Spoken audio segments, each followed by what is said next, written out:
Hello to those of you out there seeking good, optimal health in as natural way as possible.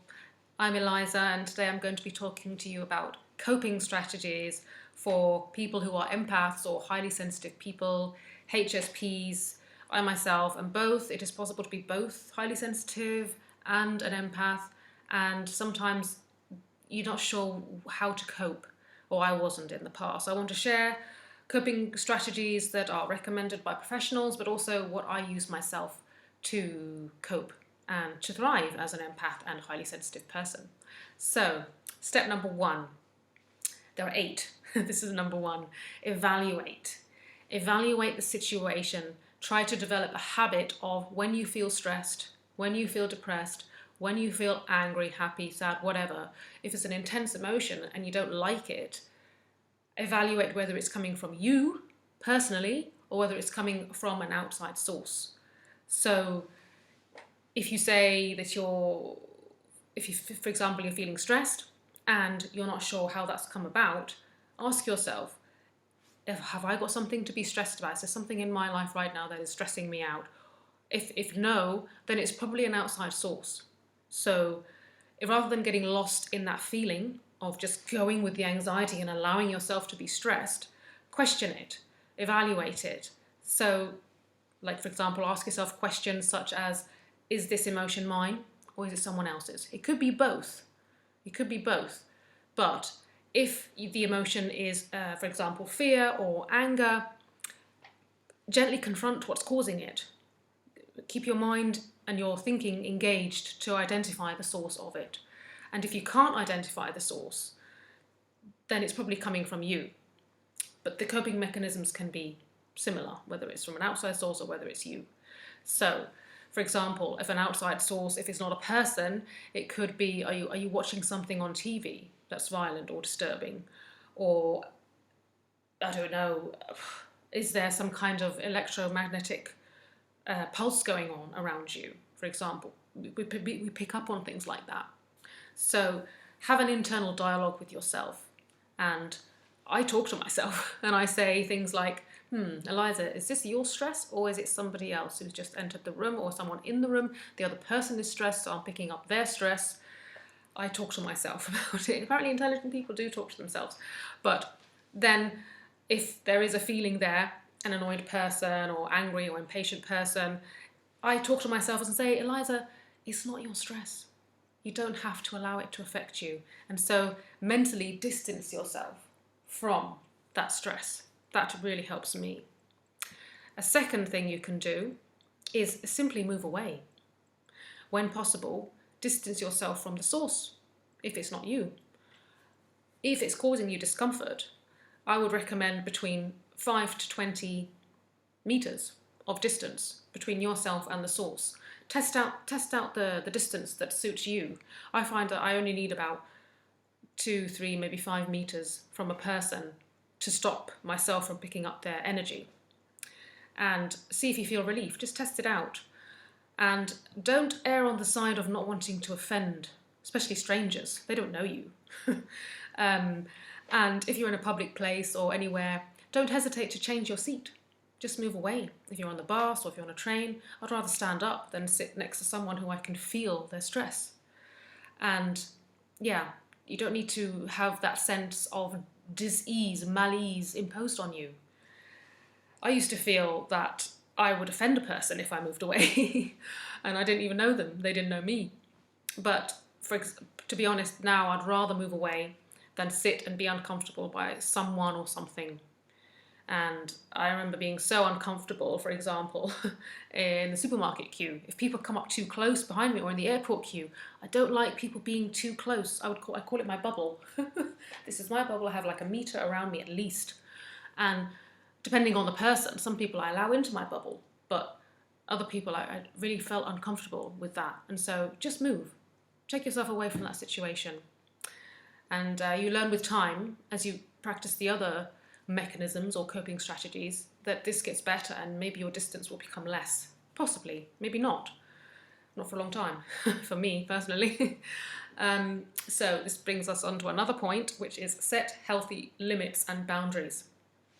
Control how much time you spend with listening to stressful people or depressed people or angry people or any type of emotional people, and just learn to say no.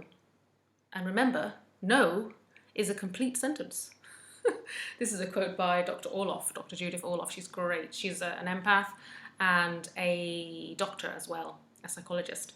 A psychologist or psychiatrist? I'm not sure which one.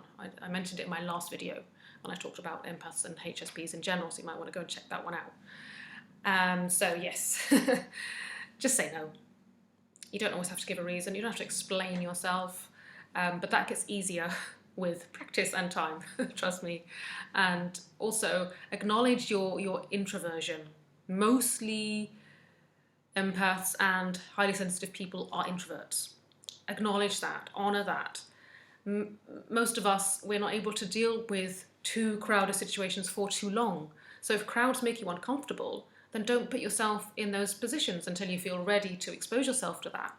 At least, yeah, in small doses. Balance, that's what we need to be in society. We can't leave society, we need to be able to function in society, but acknowledge that we have a strong introverted side, spend enough time alone, try not to be a hermit, but again, if you need to be a hermit to start with, then do that, and then build up your coping strategies that way. So things that I personally use are, for example, this bubble. Some people like to call it a force field or a space around you, and I often repeat to myself, I don't allow that energy into my bubble. This is my private space. And so imagining it as this force field around you to protect yourself. Also, if possible, do some breath work. I find that really helpful.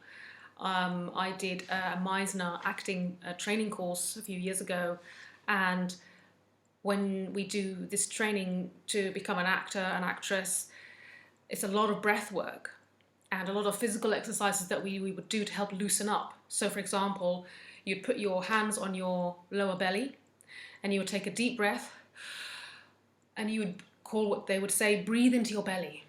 Because when you breathe into your belly and you practice that, so your belly moves, you're not breathing into your chest, you don't want your chest to go up, you want your belly to move, and you're breathing in and out like that of your belly, you know instantly how you feel. Happy, angry, sad. Usually those three emotions. The other emotions are like a variation of those emotions.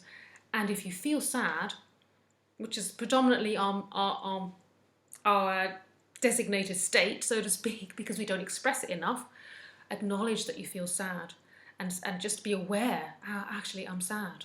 It's okay, I'm sad. So you can know instantly how you feel if you breathe into your belly. So you can practice that. And also on another side point is that I like to do Wim Hoff Breathing. I'll put a link in the description to that as well, where this is so good for calming the nerves, where you do the same belly breathing actually. It's interesting that they're linked.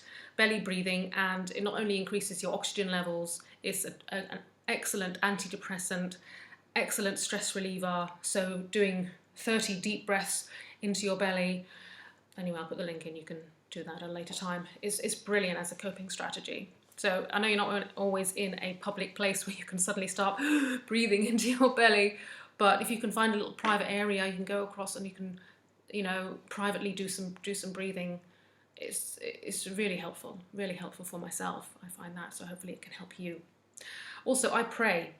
I'm a religious person, and I have my relationship with God really helps me a lot. So when I'm feeling stressed, overwhelmed, this is such a go-to thing for me. And to help me to detach from what's happening, I leave the problem with Him.